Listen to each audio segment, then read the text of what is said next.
Hey, ladies and dudettes and gentlemen. Um, I have a message today, and I know it's been taking a little minute for me to get my next message out, but I had to figure out some things with my storage. So now I have the capacity to do the videos. I'm here now talking about um, our next topic. And I had some other necessary topics to talk about, but you know, uh, during this season, God is giving me a specific thing to talk about, and that specific thing is so the topic is going to be called uh, the subject of this message is called the crows of life. The crows of life. And you know how like it's this is biblical based, but because it's spiritual. Everything is spiritual before it's physical, you know. So because we wrestle not against flesh and blood, but through spirit, through wickedness. You know what I'm saying? So before it manifests physically, no matter if it's positive or negative, everything starts with those things that we can't see. Okay. So so it starts with your thought, your mind, those things that are spiritual. And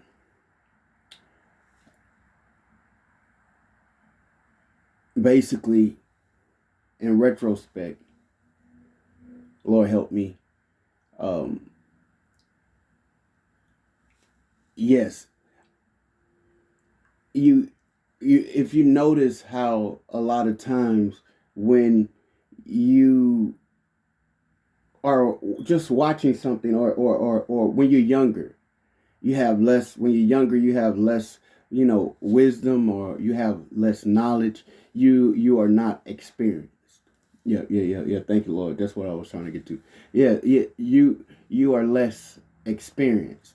So certain things that you watch and certain things that you see don't really resonate with you because you are not smart enough yet or wise. I'm just put on. You're not wise enough yet to comprehend what you're watching or adhering to. So things go out one ear and the next, or you pay attention to things and you uh not focus on basically what is showing itself to you. Or there are morals in certain things that you see early on in your life that um because of the lack of wisdom or the lack of knowledge, you do not you are not attentive enough. If I would have known to be more attentive, you know, in school, or try my best to be more focused in academics early on in your years, maybe you would have been far off. Or maybe if you were more astute in being more aware of, you know, certain important things that are presenting itself to you, maybe you would have made some better choices in your life, or maybe you would have been smart enough to say no to some things you said yes to, and yes to some things you should have said no to, that you said no to. So basically, I've gotten to this point, and sometimes you have to resurface and go back to something that spoke to you when you was ill manner. No, say you meant, but when you was less aware, or when you was less when you was less mature. When I was a child, you spake as a child, but when I became a man, or when you become a woman, you put away childish things.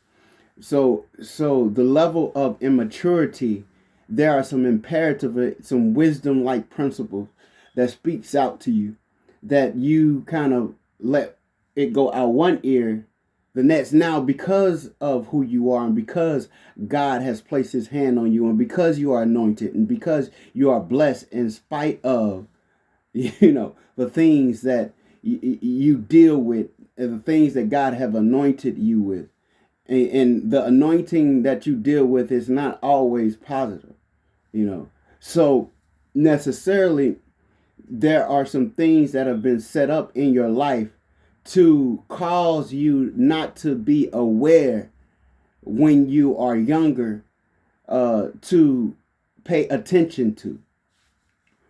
Okay, because the timing of who you are, Satan comes to steal, kill, and destroy. So he understands timing. He understands when to attack you, and a lot of times he attack you when you are weak, or he attack you when you are less intelligent. When you don't have the experience in understanding the intent and the wiles of the enemy. Okay, because when you're young, you don't expect to know that you have any enemy. You know what I'm saying? Or you don't have anybody that don't want to see you succeed, or don't want to see you elevate, or don't want to see you prospers, or don't want to see you operate in your harvest, or in your dream, or in your promise, or in your purpose. So then you become naive to certain things that a God is speaking to you in. Okay, so you miss it. You see what I'm saying? And the very thing that you can't do because life is short is miss what God is trying to get you to understand. And sometimes these things are subtle, because you have to understand the devil is subtle. Okay. The devil has subtle tools, right? Because he understands that he don't want to be seen in the light of who he really is, so that he can do his stuff in darkness, so he can do what he needs to do to plant weeds, or to plant thorns in your garden, or in your harvest. So I don't know, it was a spirit in me to watch The Wiz again. And be mindful, this is still Bible based. This is still printed, but I'm not really coming from the Bible as such, but there are some principles, and I can reference back to some scriptures, necessarily a scripture that I can reference back to, to let you know that everything I'm talking about is Bible based. But there are some things um, um, that may seem more secular as such when I'm talking, that may not seem like I'm talking about spiritual things, but I am talking about spiritual things. hmm So I went and I watched that movie again, The Wiz, formerly known The Wizard of Oz. And when I watched that movie, no matter which version I watch, I always miss something in it. Why? Because I necessarily was too naive to really understand what was going on. Now you know certain simple things, or certain basic things that's going on in the movie. You know, but the real deep things, the real wisdom like principle things that is going on, you kind of miss. And those things that you miss are the very things that needs to be applied to your life. So The Wiz, it's another version of The Wizard of Oz. Okay. So I don't want to get into what type of version it is, but it's the same principle base. Okay. And we are talking about the crows of life. But before we can get to the crows of life, this movie starts off with uh, Dorothy feeling indifferent, being isolated. Usually, when God gets ready to use someone, or when God has a plan for your life, or when God has his hand on someone who is special, they oftentimes can see they spectrum their authenticity, or their authenticity, the way that God created them or built them, in a manner in which causes them to be isolated, or causes them to be drawn out away from the multitude. And the very thing necessarily of who God created you to be, you cannot encompass it, or you cannot grasp hold to it, because it seems as if everybody around you are who they supposed to be, when in terms they at some level are wrestling with who they supposed to be. But it just seems the perspective of who you are compared to who they are, it seems as if they know who they are. And because of the attack on your life, because of who you are, Satan don't know, the enemy don't want you to know or identify who you are or whose you are. Okay, so because of who you are, even if you lack the knowledge of understanding your full identity of who you are, kind of draws you out. And sometimes you feel indifferent. Sometimes in order to have some comfort zone, okay, you feel better away from people. You feel better closed off. You feel better. It's not necessarily that you can't operate around people. It's not that you can't socialize with people. It's the fact that God has drawn you out and laid his hand on you, and there's something special about who you are that causes you to be different. It's not necessarily trying to be indifferent, but you are so unique the way God created you that you don't fit in nowhere. So this movie starts off even with her own family misunderstanding necessarily who Dorothy is. Okay. Because they only see her as her child, or they only see her as their niece, or people can only see you based off what you are tied to, based off blood. He's just Joseph's son, the son of God. Now Mary knew who she was because the angel knew who he was, because the angel came and told her who the name Jesus, Emmanuel, God with us. He shall be called Wonderful. You know what I'm saying? He is the Son of God. So she knew, but because of how God operates as such, sometimes some of those same people who are close to you by blood can't see who you really are, because they only see you as Boo Boo, or they only see you as Pookie, or they only see you as someone who wet the bed, or someone who ate up all the all the cereal. You know what I'm saying? Someone who ate up all the cornflakes, or someone you rivaled with when you was younger. Not to say that everything is negative in your family. Not that I'm trying to say that family is wrong or bad, but sometimes you have to fight people who are connected to you by bloodline, based off who you really are, or who God really called you to be. So sometimes it will even isolate you to a place away from your family, because God is trying to develop you in who you are, and you cannot develop in who you are if you don't recognize what God has put inside of you. Okay.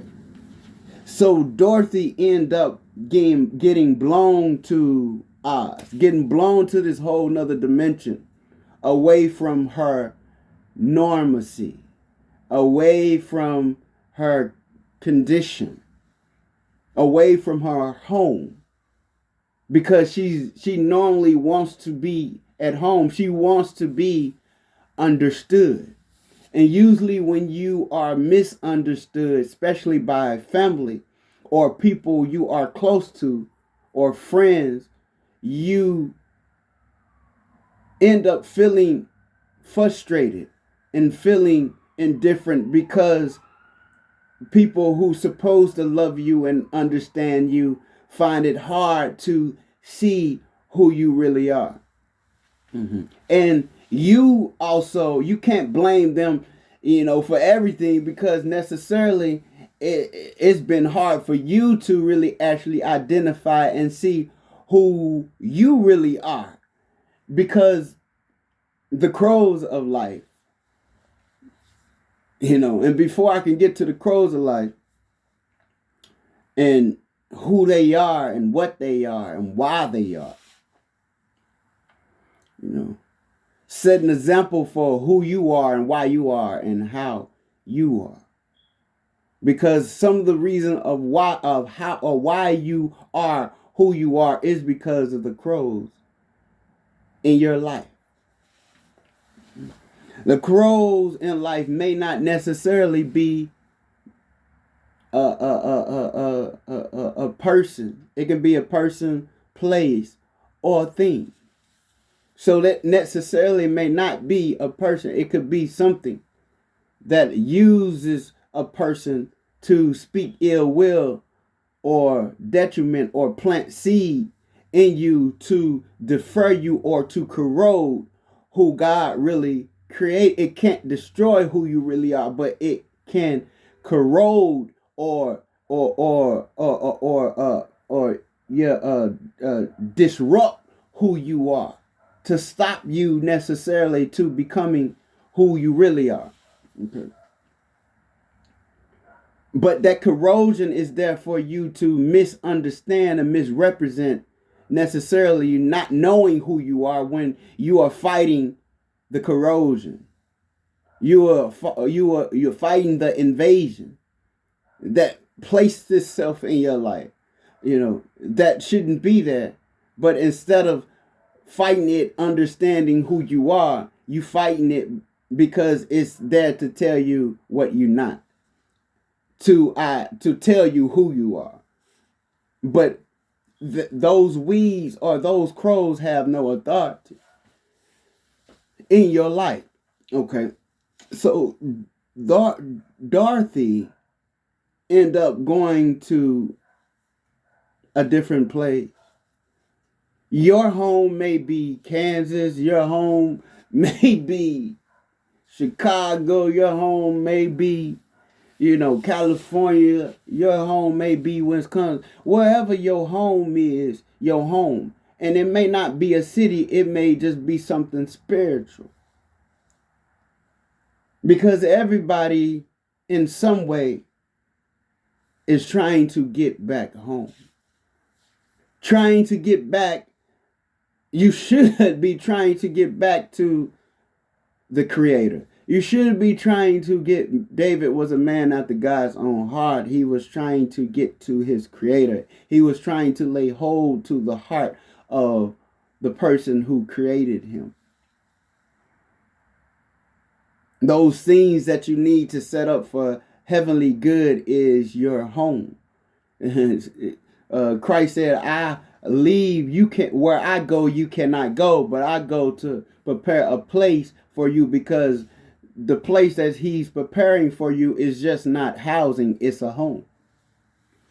Housing is something that just, shelter you from whatever outside occurrences they are. But a home is something that invokes or something that operates in encompassing or nurturing every house that you're in is not a home. So it takes certain sensitivity things and certain foundational things to make your house a home. So, Dorothy, whoever the name representative of Dorothy, what your name is, or whoever you are, that's just your earthly name. Okay? So, whatever the name that they call you, you Dorothy, whoever it is, whatever your name, is trying to get back to not just a house, but a home. So when she got blown away because of the storms, we all have a storm in our life. And sometimes the storms in our lives will pick us up and take us to places of unfamiliar. Sometimes the storms of life will take us to unfamiliar places. Okay. And a lot of times the storms in certain people's lives, according to the Bible, took them on the backside of the desert. Moses in the desert for 40 years. You know what I'm saying? Jesus in the wilderness 40 days and 40 nights. The Israelite people in the wilderness for 40 years. You know what I'm saying? Going around about after being saved or being delivered from Egypt.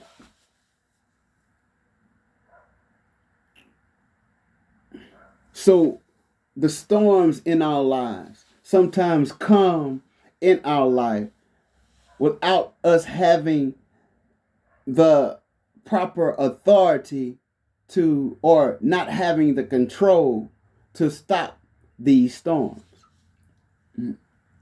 So these storms come and they go. But mostly sometimes there is a storm so big that it just whips you up to where you have no control. You're just in the eye of the storm. And there's nothing you can do. And that storm could blow you anywhere. Mm-hmm. So this storm blew Dorothy to this whole nother dimension. I don't know if this dimension or this place was somewhere close to her home.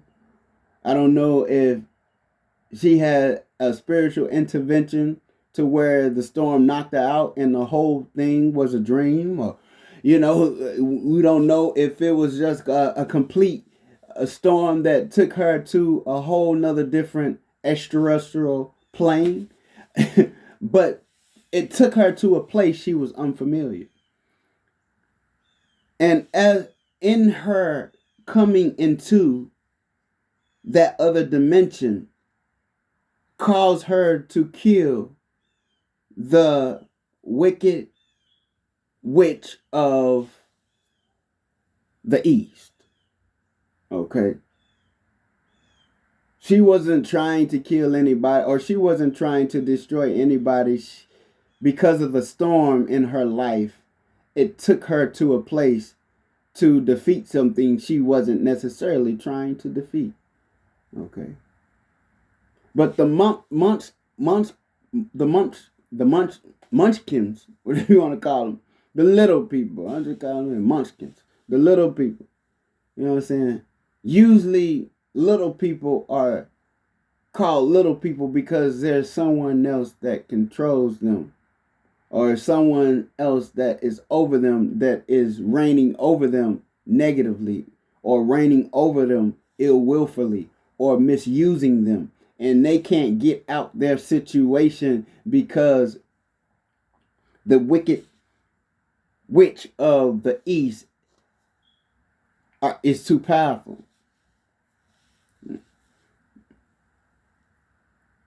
So as Dorothy on her and coming to her next dimension, on coming to her next point in her life, which the storms bring her to, cause her to defeat something that made itself prevalent in little people's lives. So when the wicked witch of the East end up dying, whatever fell on her or whatever fell on the witches, that we have to understand, not only do we have storms in our lives, we also have witches, and we also have warlocks in our lives. We just don't have crows. So everything in some ways always manifests itself in some negative way. If it's not a crow, it's a witch. If it's not a witch, it's a storm. So all these things manifest itself in your life. No matter if it's a storm, it's a witch. No matter if it's a witch, it's a crow. And all these levels of negativity has its own power or own authority. Most storms are so powerful sometimes because that deals with weather, which no one has no control over at all. So in some ways, the storms are the ultimate power because it's not man-made. It's not something that was created by man. Now, man can manipulate it based on certain things it do, dealing with earthen vessels or earthen things or earthly things that we can manipulate based off like the ozone layer, or like how we manipulate the resources to cause maybe a natural disasters because of how we use energy, or how we affect the ozone layer, or how we affect certain things based on certain chemicals and certain energies. But natural based storms are something that you cannot control. So from if it's not one thing, it's another. So Dorothy is dealing, she just got finished dealing with a storm. Then on her approach to coming to Oz, she has to deal with a wicked witch of the East, which she ends up defeating based off happenstance. So the wicked witch of the East has silver slippers. Sometimes some people who are evil and wicked has something that belongs to you. It can be silver slippers, it can be resources, it can be money, it can be land, it can be whatever that's supposed to be yours, because this is supposed to help you get home. Now, Dorothy don't know necessarily what the silver slippers are there for. She didn't ask for the silver slippers. She didn't get blown to Oz to go get some silver slippers. You know what I'm saying? She just got blown to a dimension because of who she was and what now she has to deal with. But these silver slippers are powerful, or they have powers. But sometimes we don't know what we have, especially when someone operates in something that belongs to you, or somebody is operating in something that belongs to you, because usually what witches do is some people who has what belongs to you, or some people who have the silver slippers, don't use what is necessarily supposed to be yours properly anyway. They misuse it. And anytime people who get power, who shouldn't have power, you know what I'm saying? Or people who get power or gain resources or get land or get something, they misuse it for oppression or they use it to hurt people, or they use it to put their foot on the little people. You see what I'm saying? Because the silver slippers belong to Dorothy anyway. Okay? And she didn't have any ill will gain to use her slippers to create power over a people who were supposed to be free in the first place. Mm-hmm. So the storms and the witches in your life don't want you to operate in your potential of who God created you to be, because it knows necessarily that those silver slippers are there to free you. But see, Dorothy don't know that the slippers can get her home, because all she wants to do is get back home, but not understand the powers to be and what you need to get there, or not understanding what's within yourself to know who you are to get there. Some people can get to a destination because they understand what it means, or understand what resources they need to get to where they need to go. Mm-hmm. But if you don't believe what's in yourself, or you don't have the authority to understand who you are and who you belong to, you will miscalculate necessarily your destination.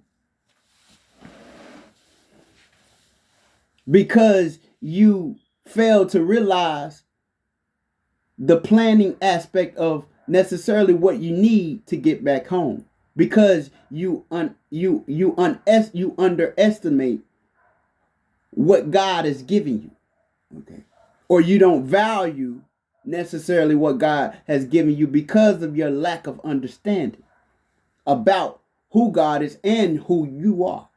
Okay.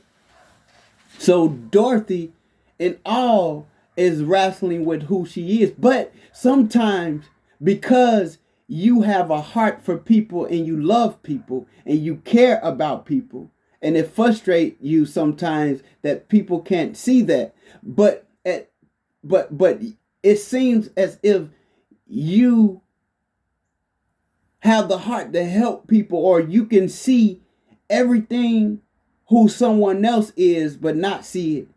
And so some people have the answer to everybody else's life but their own. Some people can see everything good about what somebody else has within them, but they can't see what God has put into themselves. So Dorothy has an ability to see